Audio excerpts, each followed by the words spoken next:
Guys, what's up? My name is Anthony. Welcome to another edition of B&A Sports Talk. And today, what I want to talk about is the potential options the Giants can target at wide receiver. But these aren't going to be the names that you're used to. These are names that are like off the beaten path. Because we've heard a lot about the benefits and the drawbacks of Amari Cooper, but the benefits and drawbacks of an Allen Robinson, a Sammy Watkins, a true wide receiver one that we feel, a Corey Davis. Something like that. But today I want to do some lesser-known options because, the Giants could strike out. All of a sudden, Corey Davis can join the Packers. Kenny Golladay may still be on the Lions because they have no other wide receivers to look forward to. Chris Godwin may be franchise tagged, yada, yada, yada. And you take a look at a lot of the wide receiver crop, the top ones, there are going to be a lot of people bidding for them, and it's going to be a lot of money. So what do we do if we can't get one of them? First of all, I'm going to say Amari Cooper. The Dallas Cowboys could save $20 million if they just trade him to us. And that can make them get Dak Prescott. Now, Dak Prescott has a good relationship with Amari Cooper, but Michael Gallup, CeeDee Lamb, and a bunch of other wide receivers there, they can focus on other assets rather than, a great wide receiver who they spent the first-round pick on, I understand. But if they can get like a second plus, I think they do it against the Giants. Now, there may be a little bit more of a tax on that because it's in division. It's the Giants, but Jason Garrett knows Amari Cooper. They can slot it right away. He had some inconsistency. Like, you thought he was going to be the next Julio Jones coming out of Alabama. You thought he was going to be a great playmaker, kind of a little bit of a dud, but a true number one. Not the top, not a top end number one. You're not going to compare him to a guy like DeAndre Hopkins or something, but he's just like a little bit of a step below one of those guys. So Amari Cooper would be a good option. Another option on the Dallas Cowboys is a Michael Gallup. Now you may be thinking, like, why would they get rid of Michael Gallup? Well, same thing. Amari Cooper. Then they have CeeDee Lamb. Michael Gallup may be the odd man out. This guy has a little more than 1 yard above expectations yards after catch, if that makes any sense. He's pretty good at that. He's a master at yak, broken tackles, just overall a playmaker. A lot of separation. I really love what this guy brings. Now, he's been somewhat of a giant killer. So Jason Garrett knows him a little bit. They're going to have to pay him coming up in a year or two, so he may just have a sunk cost. I'd be willing to give a third and some more for a Michael Gallup because he's a proven asset, especially in the draft. If you're not confident a guy like that will fall down to you, and at number 11, it gives you way more flexibility. I'd look at Michael Gallup. Throughout his entire career, he really came along with a Dak Prescott. And again, Jason Garrett, the coach for that team, he's fairly good. And the next name I want to include on this list is let's go Nelson Agholor. So Nelson Agholor, he had the problem with drops. He had that meme about the Philadelphia guy, like saving babies, catching it, like I'm dropping like Agholor. He solved that problem this year, but it wasn't like amazingly. If you take a look at the advanced stats, he dropped, what was it? He still dropped 6% of his balls. A little bit of a regression, actually. So he didn't really solve that problem, but he improved. He had 350 yards in 2019, 900 yards in 2020. And Derek Carr has, similar, a similar ceiling, maybe a little bit better than Daniel Jones' ceiling. But Daniel Jones can throw that deep ball, and he can throw it accurately. And hitting a guy like Nelson Agholor, who has true speed down the field, as far as where he's from, I'm not too sure if it's going to be an exact fit.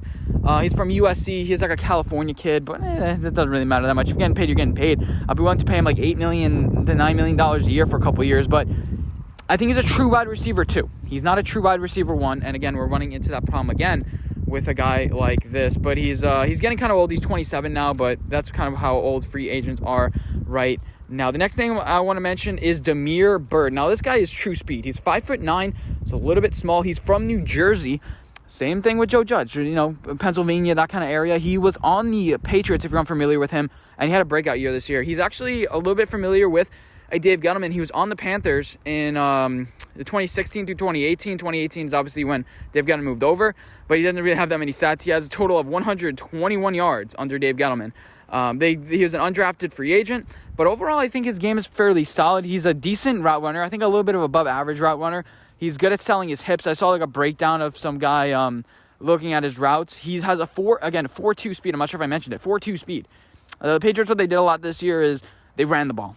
And they didn't really allow him to shine, but he still was able to manage 600 yards. Let me check real quick.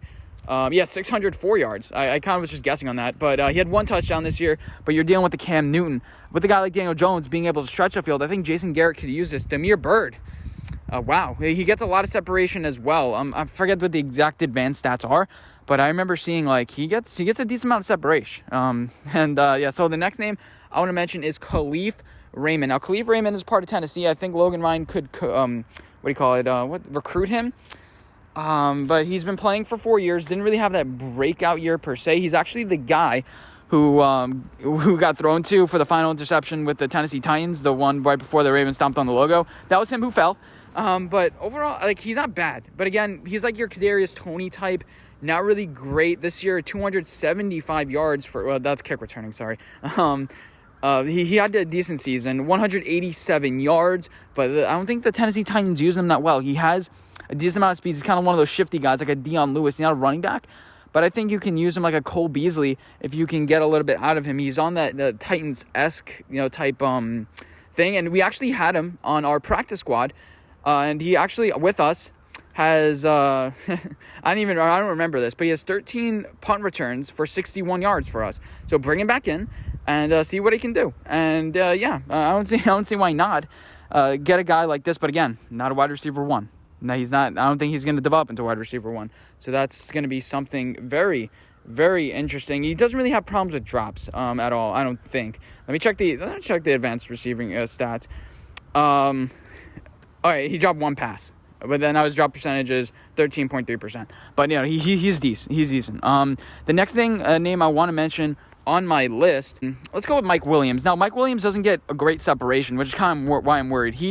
He's a guy that's going to be able to be a deep wide receiver threat. Right now, he's under contract with the Chargers for one more year, and it's a fifth-year option. I think the Chargers may look to get rid of him because you have a lot of weapons. You have to prioritize Hunter Henry, Keenan Allen. Is Mike Williams a guy you need to prioritize? It doesn't seem like him and Justin Herbert had a great connection, but he can run deep. He's good at contested catches. It's just that he doesn't get separation. He's not going to be wide open, which is what I'm concerned about. He's like below average as far as that. I'm not sure whether it has to do with the quarterback or just him, but I'm not really confident in that.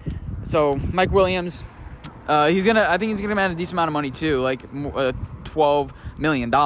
So I don't really like that. And then Demarcus Robinson's my last one. The main story with this guy is I think he's it's more of a Patrick Mahomes than him as far as why he's improving. I read like a scouting report, like this guy has great speed. Yeah, 4.55. Decent off the line, but he's made some plays. But Patrick Mahomes throws it right to where he's at. I mean, I guess you can say Daniel Jones would kind of do that. But Patrick Mahomes throws him open. He looks way better than he actually is. There's a reason why he wasn't really shopped a lot in this offseason. And then this season, I can throw up the stats, but I don't think he played that well either. So these are some guys. That I'm thinking, if we can get Michael Gallup, I think for like a second or for a third and some more, that would be my ideal situation. So I'm leaning Michael Gallup or Derrick Bird from this list. Did I mention any other names? Well, did I forget any names that you guys wanted me to mention? Are there any other low options? Maybe like a Keenan Cole, who had a nice catch against the Patriots in the AFC Championship game.